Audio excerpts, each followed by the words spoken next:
Hi,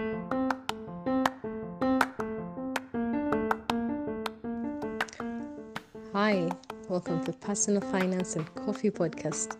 I'm your host, Gabriella, and we're going to talk all about finances because each and every one of us is the CEO of our money. No more waiting for someone else to figure it out. We're going to get hands on and get our money in order.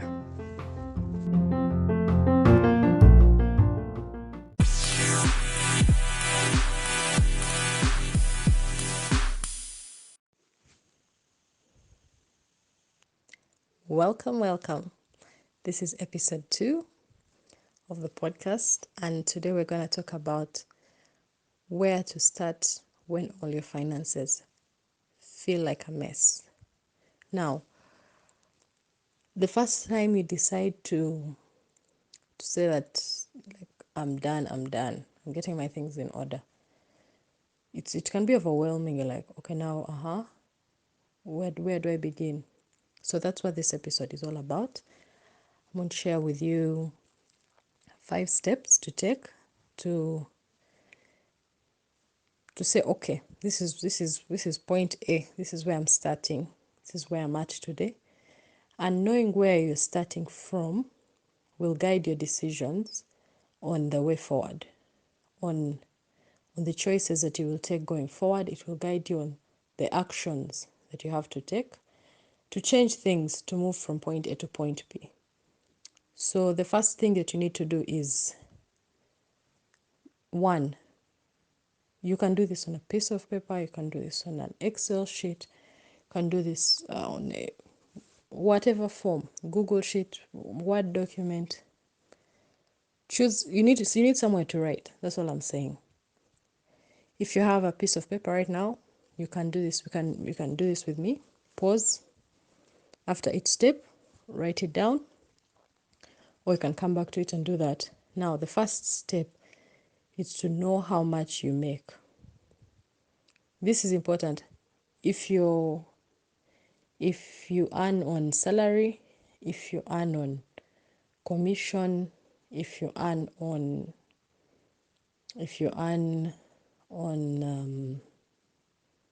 if you have a business and you earn through sales, that's also a different type of income. So you can estimate. Now, for business, it's usually quite hard because you never know which business you get. You can have high months, you can have low months, but you can kind of have an average. All these figures you're going to write are estimates until you've actually tracked. Unless you're salary earner, that's when your income is clear. But for commission earners, for business people who don't pay themselves a salary but earn from sales, you'll use estimates. So start by writing down income, how much money comes in.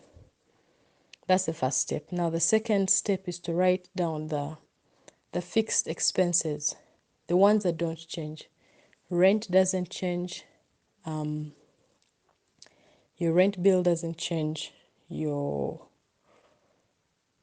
your water bill is like in the same bracket. You can give it as like an amount. The amount of yaka that you use is usually relatively fixed. If you do subscriptions like Spotify, if you pay for Netflix, if you pay for GoTV or DSTV, those are examples of fixed. I'm not saying, there are some that I may not even mention. Fixed expenses. If you have a loan, that's another fixed expense because not paying that loan will have a cost implication. So you can also capture that as a fixed expense. If you have standing orders, for example, if you have a life policy, that's a fixed expense. If you have, anyway, those are just examples.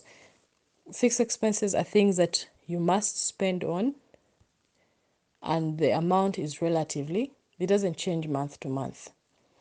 That is step 2. After you've written down the fixed, step 3 is write down the variable expenses, estimate them. This includes food, transport costs, social activities, personal grooming, hair, nails. things like that. Now, the reason why I separate them is because estimates, variable expenses can change. You can spend on a higher end or on a lower end, depending on the month. Like it's not. So for those ones, you first estimate, and this estimate you may overestimate or underestimate, but that's okay. Give it an amount, give it a number, write it down. Step 4, write down your debt. Everyone who is demanding you money, every circle, bank, individual, landlord, if you're behind on your rent, like capture them in one place. That is, Now, once you have these figures, it can create anxiety, honestly, especially when your income is much less than your actual expenses. Another expense that I haven't. There are also expenses. This would go under variables. The expenses that are not monthly, but they come up. The kind of school fees. It's not a monthly expense, but it's still an expense that has to be. You add that one under variable, because you also know how schools can be. They just randomly increase fees. So anyway, that is also under the variable expenses. If you have insurance for your car, motor insurance, that is an estimate. That's a variable. No, you can put that under variable, under fixed expense. That you can decide. Anyway, this is a general idea. Those are the 4 steps. Write your income, fixed expenses, variable expenses, and your debts. Now, the 5th step is take time to look at these figures. Do you have an income problem or a spending problem? What do I mean? Having an income problem means that you don't earn enough money for your expenses. That is it in simple terms. You earn less but spend more. So you're constantly in the cycle of debt. You're borrowing money to fund the lifestyle because what you make is less than what your expenses are. Now, there's also, it could be an income problem. A spending problem is when you make enough money, but somehow it's not enough, because the money that you make can cover your fixed, and you find that the variables now are taking all the money to the point of getting into debt. So it's not because you don't earn enough. No. You make the money, but it just goes. So that is step 5.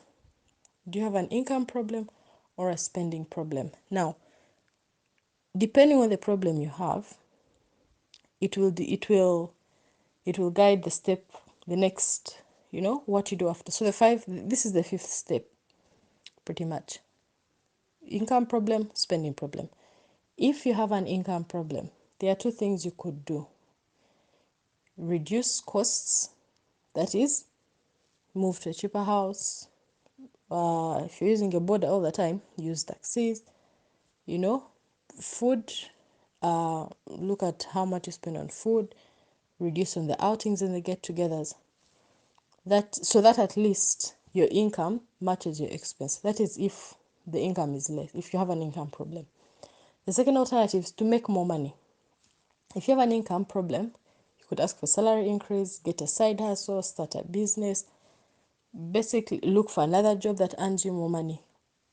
So those are the other options if you have an income problem.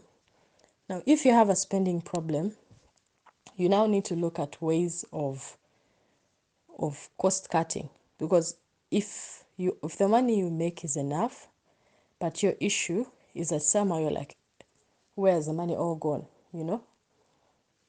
You track where it goes, become aware. The next time they call you, like, oliwa Friday, you just say, today I'm staying in, because you're now aware that even though you have the money, it doesn't mean that you should all, be blown. And these decisions of of delayed gratification, because there's a function somewhere, whether you should attend or not. Once you have done these 4 steps and you can clearly see why you're in the position that you're in, it will be much easier to say, I can't make it for this, to choose this get together. I don't have to attend because I want to clear my debts. Now, if you're not aware of where you're standing, even the decisions you're making are like, I think I can, Peter, or I can pass. I'll be fine. I'll be fine. So that the reason why it's important to know where you're starting from is that it helps you make day-to-day decisions knowing where you are. That is step 1.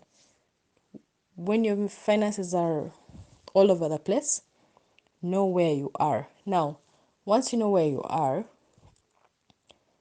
of course the next issue will be like, so I know where I am, where am I going? No one can answer that question for you, my dear. No one can tell you where you're going. Everyone has the other standard things. Save money, save for retirement. But deciding where you want to go needs to be a decision that you make with passion, with emotion. Like, it has to be something that you're like, this is what I want. Until you feel it in your bones of like, this is where I want to go, no matter what anybody says, you will not save that money. You will not stick to the budget. Because me telling you that save money, invest for retirement, I'm sure you've heard all that at some point. But deciding where you want to go needs to come from a place of, I am done with living my life the way I'm living it. Now, that is a decision that every person has to make individually. No one can decide. And when you decide where you want to go, now the rest, it's a bit easier to have the determination to keep at it, to keep budgeting, to keep foregoing things. Because let me give an example. Okay, if you know that right now you have anxiety, what if I don't get paid? What if I'm laid off from my job? I have loans at the circle. I have, you borrowed money for this business and the business just didn't work, but they're still demanding you. And the only way you're financing is through the job. So if you're not paid, you're like, what am I going to do? I still have to survive. Now, that is where you may be, and you're like, where I want to go, I want to be at a place where no one is demanding me money, and I have different income sources, whereby I know that if I lose my job, fine, it will be painful, but at least I can survive. I can parent, I can eat, I can move. That is where you want to go, to have sources of income that are not tied to your main job, to reduce the anxiety. That's an example of where you want to go. Now, in between that, from point A to point B, taking the decision to say that when your friend calls you on Friday to hang out, you're like, no, today I'm staying in. You will know that I am staying in because I want to clear all my loans. You will know that you're staying in because I want to save money to start my small side hustle. Now, that decision is difficult. Let me be honest. It feels like you're being left out. YOLO. You only live once. What's the whole point? You don't take it to your grave. People say all those things. I don't deny all of them. But the only way you will overcome them is when you're emotional and you're like, this is where I am and this is where I'm going. Until you've reached that point, until you have made that decision, it will be pushing, like pushing a rock uphill, because you feel like you're doing things because that's what everyone says. Don't do things because everybody says that. Look, take time, process, look for that thing that just annoys you about how your money is right now. That pain point, that thing that annoys you, is what will give you the determination to push through. Yeah. Uh, that's it. So that's where to start when you feel like your money is all over the place. So let me end this episode with a personal story. So I got my first job in 2009. I got my first job in 2009. When I wrote down uh, my income and my expenses, I had an income problem. The money that I was making was not enough. And even the process of finding that job was not easy. So I could not say it was not as easy as find another job. So I was in a tight spot. That is when I started to create side hustles. I kept, at the time I got my job, I was still in my business of selling undergarments. So at this time, at least the undergarment business wasn't financing entirely the house bills. It kind of created income. So I also started mobile money at the time, which is not much, but so anyway, the point is I became aware of my income problem. I I wrote down every shilling that came out of my pocket. I had like a little notebook. I would write. Now the reason why I would write is so that I could become aware. There's so many things I couldn't attend because I was aware. I could not lie to myself that I didn't have money. I could not lie to myself that, even though I had the money, I knew that this money that is there is actually not my money. It's supposed to take me through the rest of the month with transport and lunch at my workplace. So because I had money on the account and a friend of mine or wanted to get together, I couldn't just say, let's go, because I was aware that I needed to first increase my income. So anyway, that's just story time of when I first did this exercise. So I encourage you that to overcome that anxiety and feel like what's the point of writing this down? I already know. I already know that I don't make enough money. So why should I write it? It creates awareness. When you know where you are and then you take time to decide where you want to go, all the decisions you start to make will be filtered through this is where I am. And then you decide the way forward. The interesting thing is that you even start to see opportunities as they come, because now you're like, I need to I have an income problem. I need to look for more money. So as opportunities come, the awareness, I was listening to something, they're talking about how if they tell you to close your eyes and they say, when your eyes are closed, they tell you look for color red. When you open your eyes, you will see red everywhere. But then they tell you to close your eyes and then they tell you look for color green. When you open your eyes, you will see color green everywhere. So our mind sees what we are looking for. We see what we are looking for. So writing this down is not a waste of time. I encourage you to write it down so that you're aware of your starting point and then decide where you're going and then keep planning along, that is the starting point. That's the point of this episode. Know where you are, decide where you're going, and that is step one. Yeah. Awareness is the first step.